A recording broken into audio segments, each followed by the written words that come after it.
Hello दोस्तों, आज आपका क्लास 9 साइंस का चैप्टर नंबर 10 स्टार्ट हो रहा है ग्रेविटेशन। ग्रेविटेशन स्टार्ट करने से पहले आपको पिछले चैप्टर में ये बताया गया था कि फोर्स किसे कहते होते हैं। न्यूटन्स के तीनों लॉज आपको बताया गया था। तो पिछले चैप्टर से ये आपको पता चल गया कि कोई भी बॉडी को मोशन करने के लिए क्या नेसेसरी होता है, फोर्स। मतलब force is necessary for motion of a body. अब ग्रेविटेशन में जैसे कोई भी ऑब्जेक्ट है, इसको यहाँ से ड्रॉप कर दिया जाए तो कहाँ जाके गिरेगा? अर्थ के सरफेस पर गिरेगा। क्यों गिरेगा? क्योंकि अर्थ जो है इस ऑब्जेक्ट पर एक फोर्स ऑफ अट्रैक्शन लगाता है और इस फोर्स ऑफ अट्रैक्शन को क्या कहते हैं? ग्रेविटी कहते हैं। न्यूटन ने ये ऑब्जर्व किया था, ये फोर्स जब पेड़ से एप्पल गिरा था तो वो गिरने के बाद ज़मीन पर गिरा था, तभी उसको ये पता चल गया था कि जो अर्थ है वो ऑब्जेक्ट पर फोर्स लगाती है। तो लिटरली ये पता चला कि अर्थ जो है हर ऑब्जेक्ट को अपने सेंटर की तरफ अट्रैक्ट करती है। अर्थ जो है हर ऑब्जेक्ट को अपने सेंटर की तरफ अट्रैक्ट करती है और इस यूनिवर्स में every two body attracts each other. मतलब इस संसार में कोई भी दो बॉडी है, उनका आपस में कुछ न कुछ फोर्स ऑफ अट्रैक्शन होता है। मास जो है कम रहता है तो ये फोर्स ऑफ अट्रैक्शन हमें दिखाई नहीं देता। अर्थ का मास सबसे ज़्यादा है, इसलिए जब भी कोई भी ऑब्जेक्ट अगर इसके ऊपर गिरता है तब वहाँ फोर्स ऑफ अट्रैक्शन दिखता है। अब जो force of attraction between two bodies, इन दो बॉडीज़ के बीच में जो फोर्स ऑफ अट्रैक्शन लगता है उसे कहते हैं, जो फोर्स लगता है उसे कहते हैं gravitational force. Gravitational force. Universal law of gravitation क्या है? Universal law of gravitation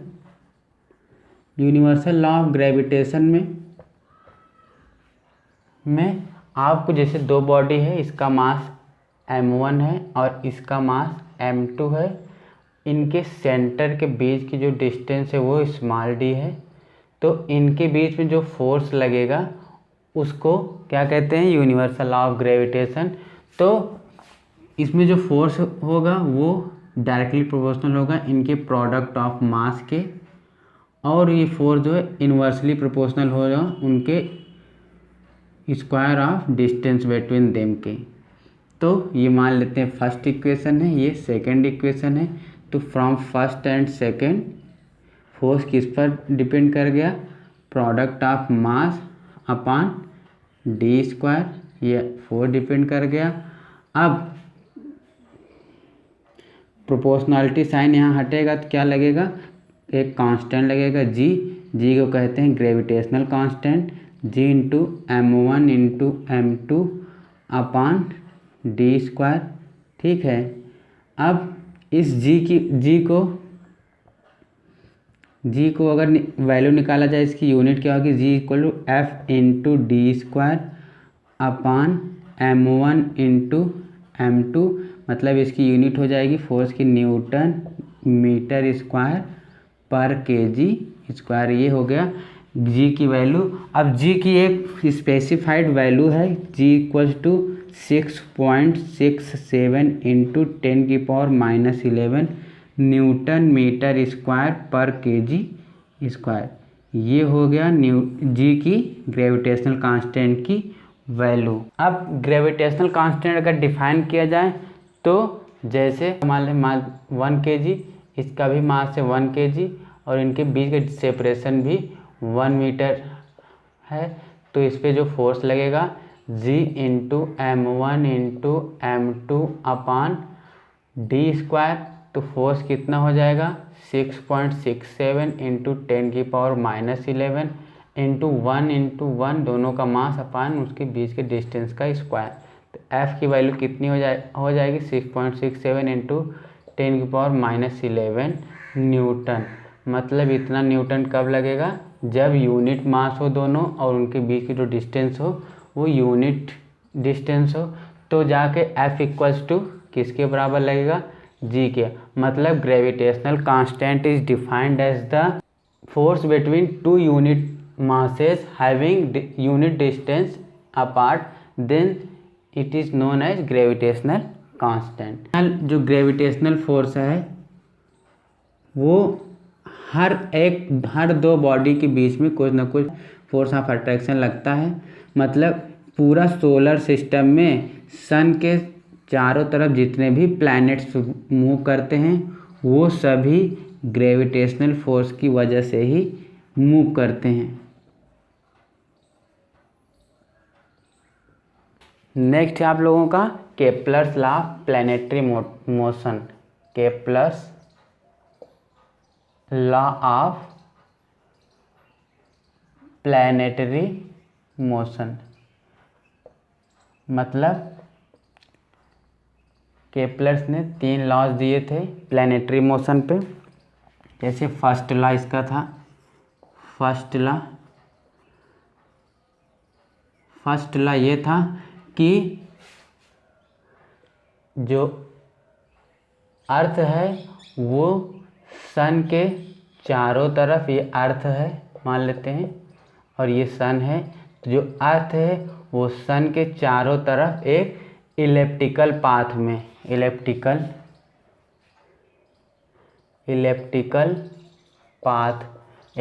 path कहने का मतलब है ओवल शेप का, ओवल पाथ में सन के चारों तरफ इलिप्टिकल पाथ में मूव करेगा। और जो ये सन जो है वो इस इलिप्स के 2 में से किसी एक फोकस पर लोकेटेड होगा। मतलब इलिप्स के पास 2 फोकस होते हैं, ये मान ले सेंटर है, ये पहला फोकस, दूसरा फोकस। अगर सन यहाँ पर है तो अर्थ इसके चारों तरफ इलिप्टिकल पाथ में मूव करेगा। फर्स्ट लॉ ये है the planets move in the elliptical orbits around the sun with the sun at one of its 2 foci. Foci is the plural of focus. Focus का प्लूरल वर्ड फोकाई है। मतलब 2 focus में से किसी एक focus पर सन रहेगा और अर्थ जो है इसके चारों तरफ इलिप्टिकल पाथ में मूव करेगी। ये हो गया केप्लर्स का फर्स्ट लॉ। अब सेकेंड लॉ ये कहता है कि जैसे कोई भी प्लैनेट हो, ये अगर सन यहाँ पर है तो अगर ये प्लैनेट यहाँ पर है, इसको यहाँ से यहाँ तक मूव करने में जितना टाइम में ये यहाँ से यहाँ तक मूव करता है उसकी एरिया जो है, और उतने ही टाइम में अगर प्लैनेट यहाँ से यहाँ तक मूव किया है तो इसकी एरिया जो है वो आपस में इक्वल होगी। मतलब ये वाली एरिया और ये वाली एरिया बराबर होगी। अगर प्लैनेट टाइम टी में यहाँ से यहाँ गया और वही टाइम टी में यहाँ से यहाँ मूव किया। अब कोई प्लैनेट जब सन से दूरी पर रहता है तो स्लो मूव करता है, जब प्लैनेट इस सन के पास में रहता है तो फास्ट मूव करता है। ये केप्लर्स का सेकेंड लॉ था। Second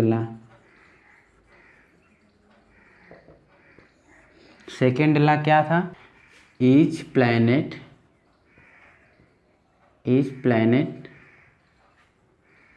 revolve around the sun in such a way that line joining the sun to planet sweeps out equal area in equal interval of time, in equal interval of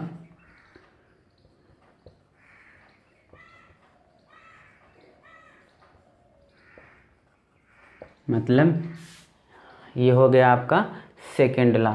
अब Kepler का जो third law था वो ये था कि third law ये था कि जो सन और प्लैनेट के बीच की जो मीन डिस्टेंस होगी उसका क्यूब, मीन डिस्टेंस का क्यूब वो डायरेक्टली प्रोपोर्शनल होगा जब ये प्लैनेट जितना टाइम ले रहा है एक चक्कर लगाने में उतने टाइम के स्क्वायर के बराबर।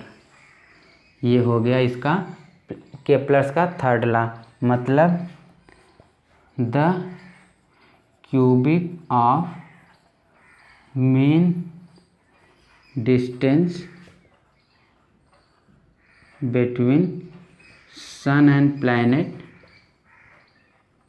planet is directly proportional to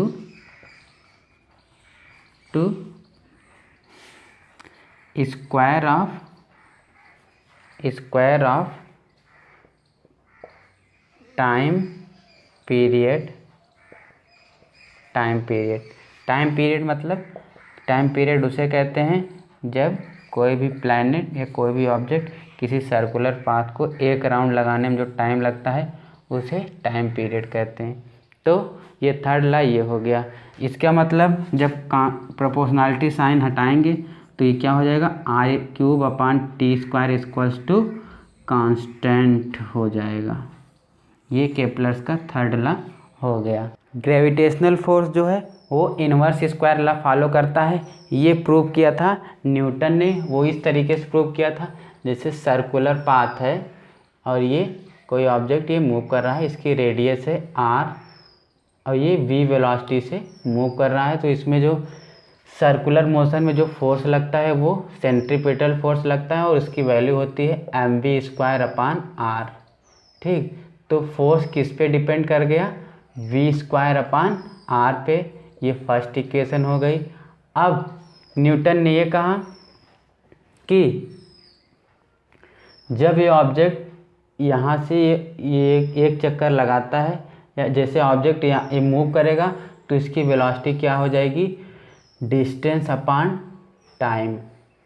ये उसकी वेलोसिटी हो जाएगी। मतलब वेलोसिटी किस पे डिपेंड कर गई, r/t पर, जहाँ 2π जो है वो कांस्टेंट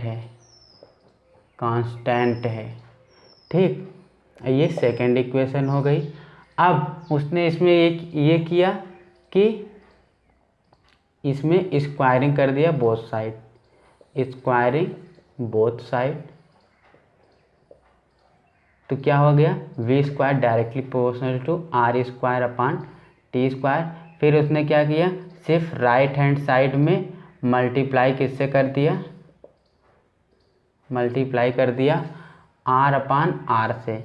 तो v² directly proportional to r²/t² into r/r।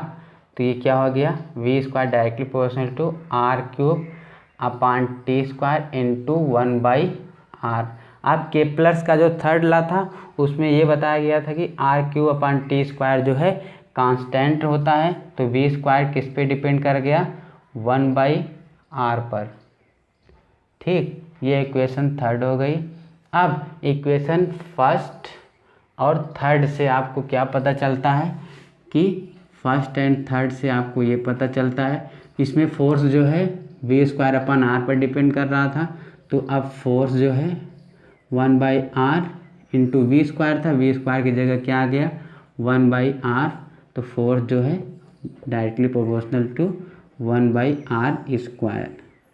ये इस तरीके से force inverse square law follow करता है। ग्रेविटेशनल फोर्स में भी न्यूटन का थर्ड लॉ फॉलो होता है। जैसे अर्थ के ऊपर कोई ऑब्जेक्ट है, वो अगर इस पर जैसे अर्थ अपनी तरफ इसमें फोर्स ऑफ अट्रैक्शन लगा रही है तो ये ऑब्जेक्ट भी अपनी तरफ इक्वल एंड अपोजिट फोर्स लगाएगा। ये न्यूटन का थर्ड लॉ इसमें फॉलो होता है, थर्ड लॉ। अब अर्थ का मास ज़्यादा होने की वजह से ही ये ऑब्जेक्ट इस तरफ मूव करता है। अब एक टर्म है फ्री फॉल। फ्री फॉल किसे कहते हैं? जब कोई भी ऑब्जेक्ट को, जैसे कोई भी ऑब्जेक्ट को किसी कुछ हाइट से अगर इसको ड्रॉप कर दिया जाए तो उसे क्या कहते हैं? Free fall. और जो बॉडी, जो ऑब्जेक्ट फॉल करेगा उसको क्या कहते हैं? फ्रीली फॉलिंग बॉडी है। एक्सेलरेशन ड्यू टू ग्रेविटी किसे कहते हैं? एक्सेलरेशन ड्यू टू ग्रेविटी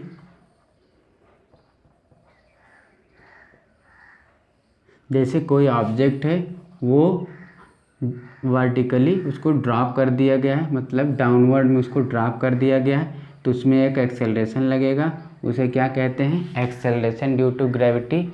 जो एक्सेलरेशन अर्थ की वजह से लगता है। एक्सेलरेशन ड्यू टू ग्रेविटी इस तरीके से फाइंड करेंगे, जैसे फोर्स अर्थ और ऑब्जेक्ट के बीच में क्या लगता है? G capital M into small m upon are square. R जो है रेडियस ऑफ अर्थ है, इसका मास है स्मॉल एम, अर्थ का मास है कैपिटल एम, ठीक, इसका रेडियस है capital R.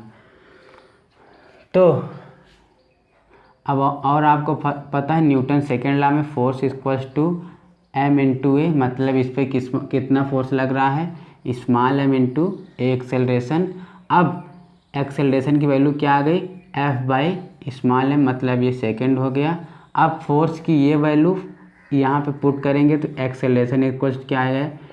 Ji into M into small m upon are square upon small m. तो ये स्मॉल एम से ये स्मॉल एम कैंसिल हो जाएगा, एक्सेलरेशन जो हो जाएगा वो G M upon are square हो जाएगा। ये एक्सेलरेशन जो है, जो ग्रेविटेशनल फोर्स की वजह से अर्थ जो पुल कर रही है अपनी तरफ, तो इसी को क्या कहते हैं? एक्सेलरेशन ड्यू टू ग्रेविटी, मतलब small G equals to G M upon are square, ठीक।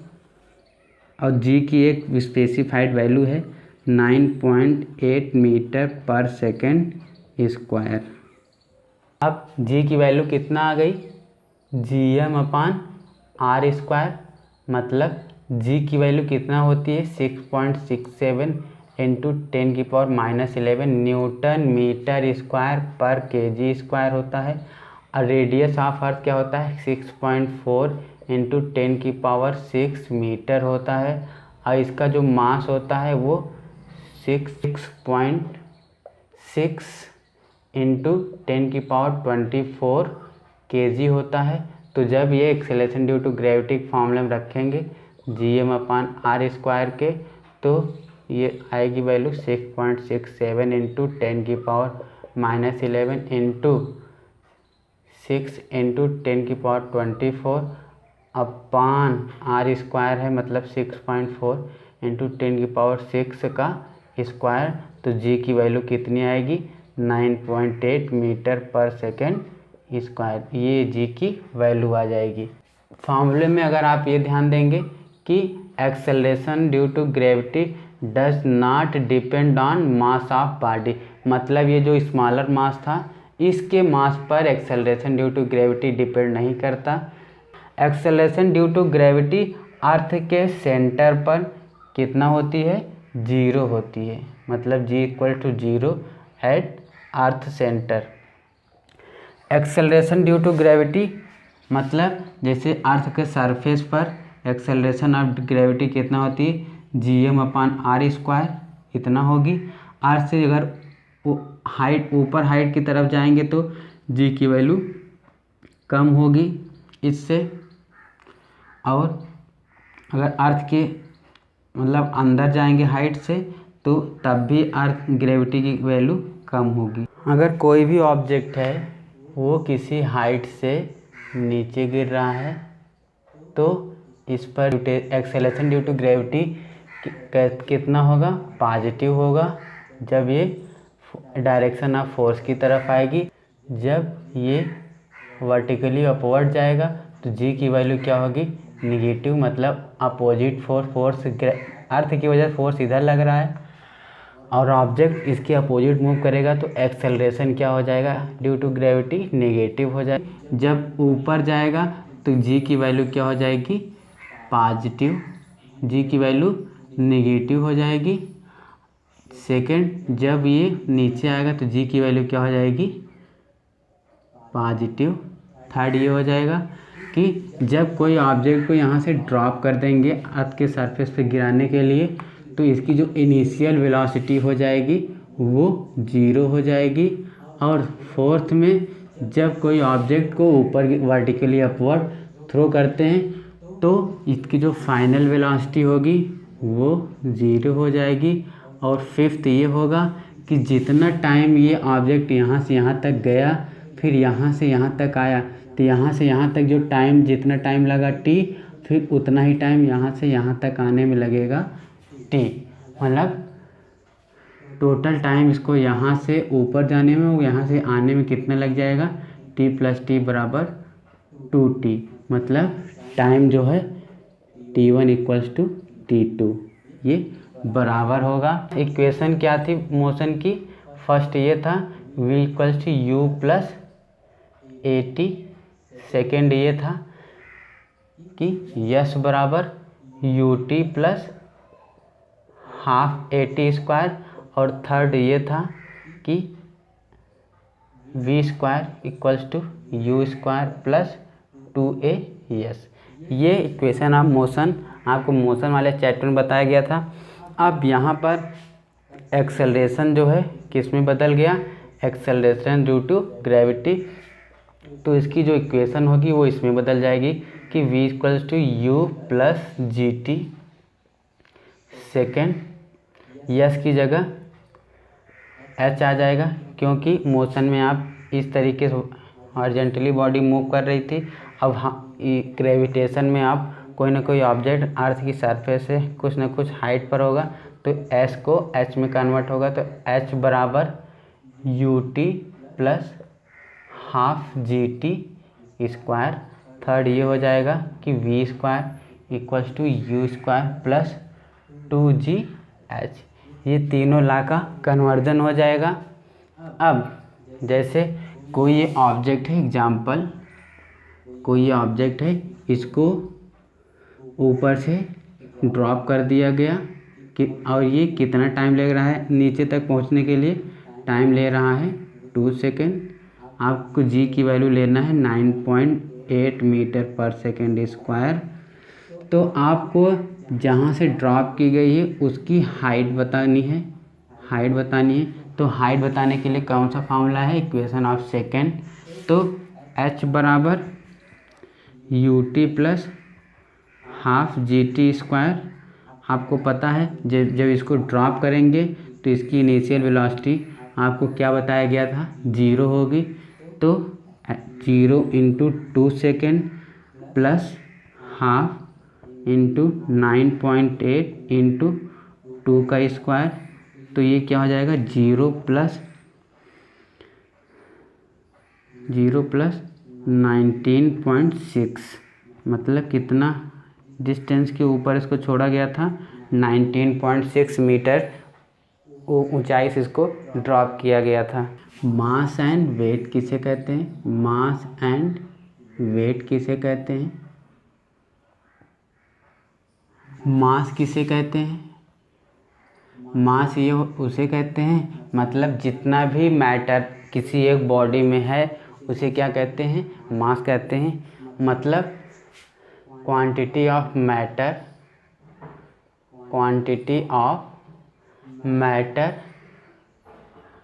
कंटेंट इन अ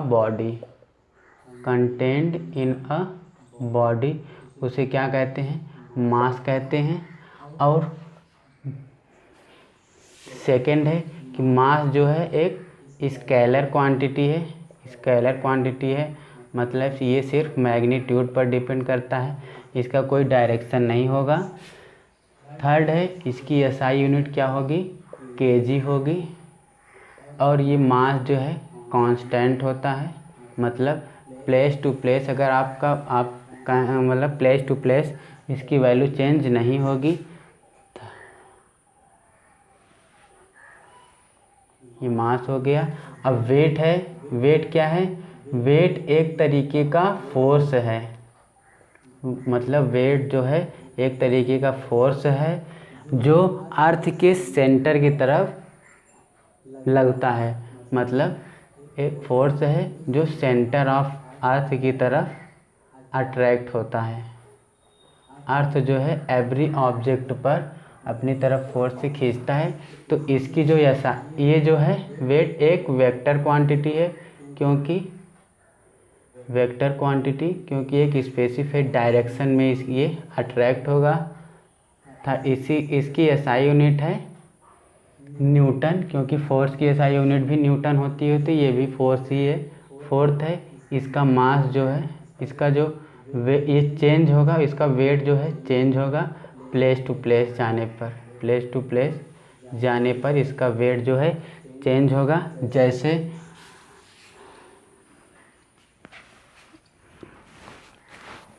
जैसे मून पर कितना फोर्स लगेगा, जैसे मून पर कोई किसी ऑब्जेक्ट पर कितना फोर्स लगेगा, तो G into mass of moon into mass of object upon उनके बीच का डिस्टेंस dm² कर देते हैं।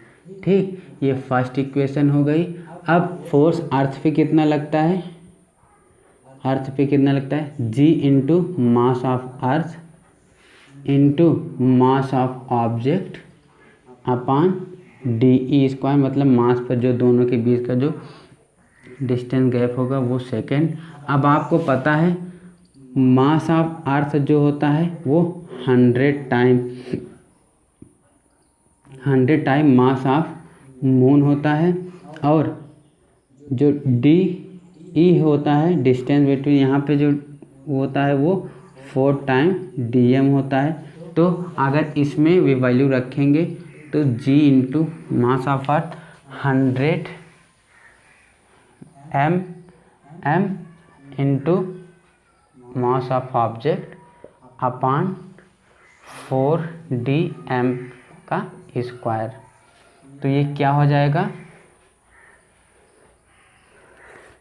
100 g mass of moon into mass of object upon dm², 16 dm²। अब इसको मान लेते हैं, हटा देते हैं, ये सेकेंड इक्वेशन हो गई। अब ये फोर्स को इसमें डिवाइड कर देते हैं, तो force on moon upon force on earth divide कर देंगे तो क्या हो जाएगा? g into mass on moon into mass of object upon dm² upon 100 mass on moon into mass of object upon dm², 16 dm²।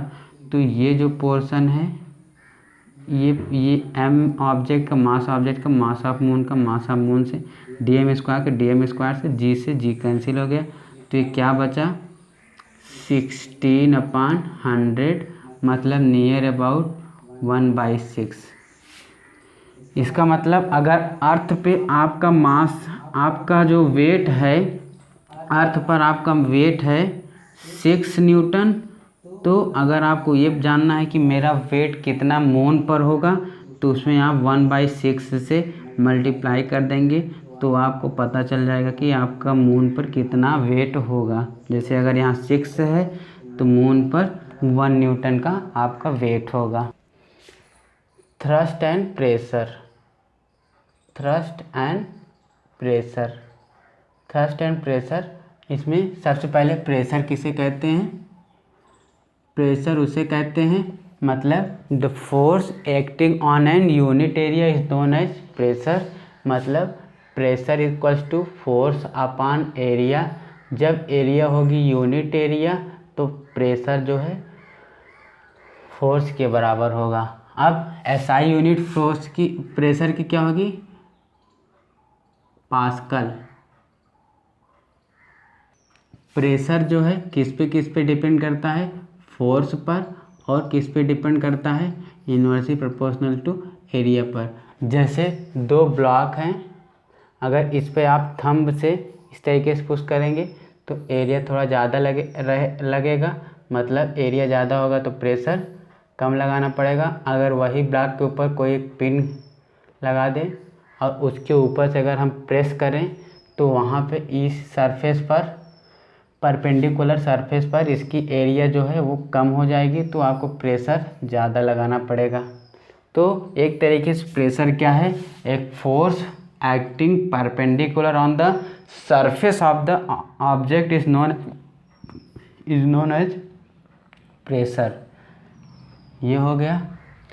इस pressure 1 pascal equals to 1 newton upon 1 metre square, मतलब 1 pascal equals to 1 newton metre square. ये हो जाएगी pressure की unit. The force acting on the perpendicular of the surface, उस force को क्या कहते हैं, थ्रस्ट कहते हैं। मतलब जो फोर्स किसी भी ऑब्जेक्ट के ऊपर परपेंडिकुलर लगता है उसे क्या कहेंगे, थ्रस्ट कहेंगे। अब इस तरीके से इसमें जो प्रेशर का फॉर्मूला आ जाएगा वो क्या आएगा, थ्रस्ट अपान एरिया। थ्रस्ट अपान एरिया में आपका प्रेशर का एक नया फॉर्मूला आ जाएगा। Pressure in fluids, pressure in fluid, pressure in fluid में जैसे कोई भी कंटेनर में लिक्विड भरा हुआ है, अगर उसमें बीच में कोई ऑब्जेक्ट है तो इसमें चारों तरफ से प्रेशर, लिक्विड जो है प्रेशर लगाएगा। ठीक, तो जो चारों तरफ से जो फोर्स लगेगा उसे कहते हैं बॉयंट फोर्स। बॉयंट फोर्स कहते हैं जो चारों तरफ से लगेगा। और जो फोर्स नीचे से लगेगा ऊपर की तरफ, ठीक, नीचे की तरफ से जो ऊपर की तरफ फोर्स लगेगा उसे कहते हैं अपथ्रस्ट फोर्स। मतलब एक तरीके से अपथ्रस्ट फोर्स भी एक बॉयंट फोर्स है, लेकिन तब जब ये फोर्स अपवर्ड डायरेक्शन में लगाएगा।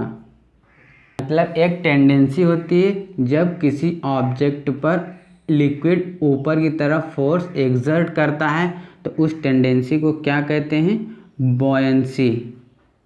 बॉयंसी जो है एक टेंडेंसी हो गई। अब इसमें जो प्रेशर लगेगा, प्रेशर इन लिक्विड में, वो किस पे डिपेंड करेगा, मास पर। किस पे डिपेंड करेगा, हाइट पर। और किस पे डिपेंड करेगा, इनवर्सली प्रोपोर्शनल टू वॉल्यूम पर। मतलब प्रेशर 3 चीज़ों पर डिपेंड करेगा। प्रेशर का फॉर्मूला हो जाएगा mgh अपान वॉल्यूम। g है ग्रेविटेशनल कांस्टेंट है और m जो है मास ऑफ ऑब्जेक्ट, ऑब्जेक्ट का मास है। और हाइट मतलब जैसे ये यहाँ इसके ऊपर से यहाँ हाइट h है तो ये हाइट हो जाएगी। और वॉल्यूम जो है इसका कितना वॉल्यूम है, ये वॉल्यूम हो जाएगा। मतलब इन 3 बातों पर प्रेशर इन फ्लूइड में डिपेंड करेगा। Archimedes principal, Archimedes principal. Archimedes principal किसे कहते हैं, मतलब जैसे कोई कंटेनर में लिक्विड भरा है, उसमें जो ऑब्जेक्ट है लिक्विड में, उस पे नीचे से उतना ही अपथ्रस्ट फोर्स लगेगा जितना कि ये ऑब्जेक्ट उस लिक्विड को डिस्प्लेस करता है। मतलब जितना उतना ही अपथ्रस्ट फोर्स लगेगा जितना कि ये ऑब्जेक्ट उस लिक्विड को डिस्प्लेस करेगा। मतलब व्हेन एन ऑब्जेक्ट होली, मतलब पूरी तरीके से इमर्स्ड हो, Holi immersed in a liquid, then it experience a buoyant force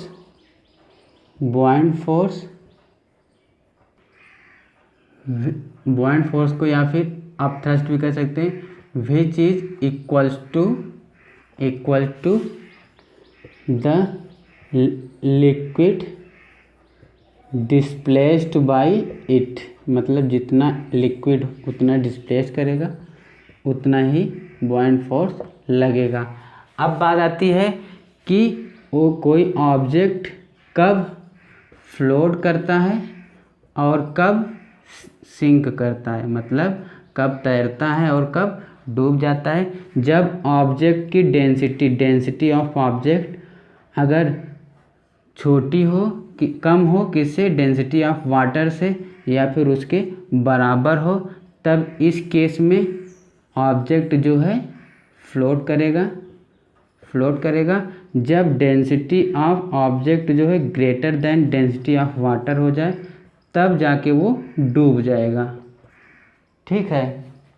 अब जैसे बोट है, बोट तैर रही है तो वो ज़्यादा लिक्विड का पोर्शन जो है वो डिस्प्लेस करेगी। अब आर्किमिडीज प्रिंसिपल से जितना ज़्यादा लिक्विड डिस्प्लेस करेगा ऑब्जेक्ट उतना ही अपथ्रस्ट फोर्स नीचे से लगेगा। मतलब इस बोट जो है ज़्यादा एरिया की ज़्यादा लिक्विड डिस्प्लेस करती है, इसलिए ज़्यादा अपथ्रस्ट फोर्स लगता है, जिसकी वजह से ये तैरती है। अब आती है कि ये डेंसिटी किसे कहते हैं, तो डेंसिटी उसे कहते हैं जब किसी ऑब्जेक्ट का मास हो और वो कितने वॉल्यूम में डिस्प्लेस करे तो उसे क्या कहते हैं, डेंसिटी। और इसकी एसआई यूनिट होती है केजी पर मीटर